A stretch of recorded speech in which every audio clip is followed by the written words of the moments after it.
ফি থাকলে প হবে না, ফ হবে। Faint for practice. টয়ের মতো উচ্চারণ করেছি, সেখানে টয়ের মতো করবো না, ঠয়ের মতো করব। Teacher, time, train. এর পরে পি, টি, সি, কে বা কিউ থাকে। Hello everyone, assalamu alaikum. This is Rajiv Raj, the founder of English Mafia, civil instructor of Cyprus Dohar Browns, এবং এই মুহূর্তে আমি কিন্তু আপনাদের সামনে দাঁড়িয়ে আছি আর আজকের নতুন একটি উচ্চারণের ক্লাসে আপনাদের সাথে কথা বলবো। আর টপিকটা দেখতে পাচ্ছেন সেটা হচ্ছে প্রনাউন্সিয়েশন ম্যাজিক ক্লাস, অর্থাৎ এই ক্লাসটা যারা করবেন তাদের উচ্চারণের 50% সমস্যাই একটা ক্লাসেই কিন্তু দূর হয়ে যাবে। তাই কথা না বাড়িয়ে আমরা ক্লাসে চলে আসি। আমরা 1 নম্বর রুলসটি যেখানে দেখছি যে আমরা যেখানে আজ পর্যন্ত পদে উচ্চারণ করেছি, যেখানে ফি আছে পদে উচ্চারণ করেছি, সেখানে আমরা আর পদে উচ্চারণ করব, আমরা ভ দিয়ে করব। যেমন এখানে কি ফেন, থট, প্র্যাকটিস।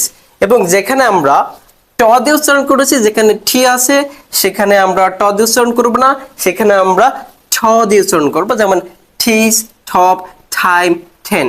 তবে এখানে একটা মজার বিষয় হচ্ছে যে যখন আমরা টিএইচ থাকবে কখনো দয়ের মতো হবে, কখনো থয়ের মতো হবে। যেমন দয়ের মতো হবে কি দেম, এবং থয়ের মতো হবে কি থিং, থাট। ক্লিয়ার?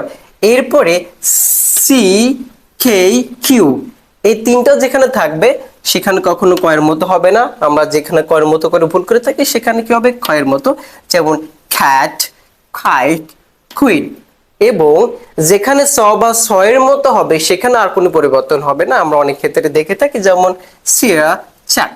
দেখেন এখানে চ বা সয়ের মতো উচ্চারণ হয়েছে। তাহলে এই যে 1 নম্বর রুলস কিন্তু আমরা ক্লিয়ার। এখন আমরা পরবর্তীতে যাই যে আমরা অ্যাসপাইরেটেড সাউন্ড বা নন অ্যাসপাইরেটেড সাউন্ড সম্পর্কে জেনেছি। তবে এটা নিয়ে পরবর্তীতে আমি ডিটেলস ক্লাস দেবো। আজকে যতটুকু আলোচনা করেছি আপনারা এতটুকু শিখে রাখবেন। দেখেন যদি এস এর পরে পি, টি, সি, কে বা কিউ থাকে তখন স্বাভাবিক উচ্চারণ হবে, অর্থাৎ সেখানে ফ হবে না। তাহলে কি হবে, সেখানে তাহলে হবে প। দেখেন এই ক্ষেত্রে আমাদের বিষয়টি এখানে আমরা খেয়াল করবো। দেখেন এটা কি, এটা হচ্ছে ফট, এটা কিল, খাউট। যখন আমি এখানে এস দিচ্ছি তখন কিন্তু আর ভ হচ্ছে না, কি হচ্ছে স্পট, স্কিল, স্কিল নয়। আবার দেখেন এখানে আমি যখন এস দিচ্ছি, আবার দেখেন এখানে যখন এস দিচ্ছি কি হচ্ছে স্কাউট না স্কাউট। তাহলে এই যে পার্থক্য হচ্ছে কি, এস দেওয়ার পরে স্পট, স্কিল, এবং এখানে হচ্ছে কি স্কাউট। এরপরে আমাদের যে বিষয়টি খুবই খুবই গুরুত্বপূর্ণ সবার জন্য সেটা হচ্ছে এই পি যদি কোনো ওয়ার্ডের শেষে বা কোনো সিলেবালের শেষে থাকে তখন সেটা আবার ফয়ের মতো হবে না, সেটা হবে পয়ের মতো। সেটা আবার কেমন, সেটা এখানে দেখেন কি আছে, সেপ্টেম্বর। এখানে 3টা সিলেবাল আছে। তাহলে এখানে সেফ হচ্ছে না, এখানে ফটাও হচ্ছে না, হচ্ছে এখানে কি প, সেপ্টেম্বা, সেপ্টেম্বা, সেপ্টেম্বা, সেপ না সেপ, প, সেপ্টেম্বা।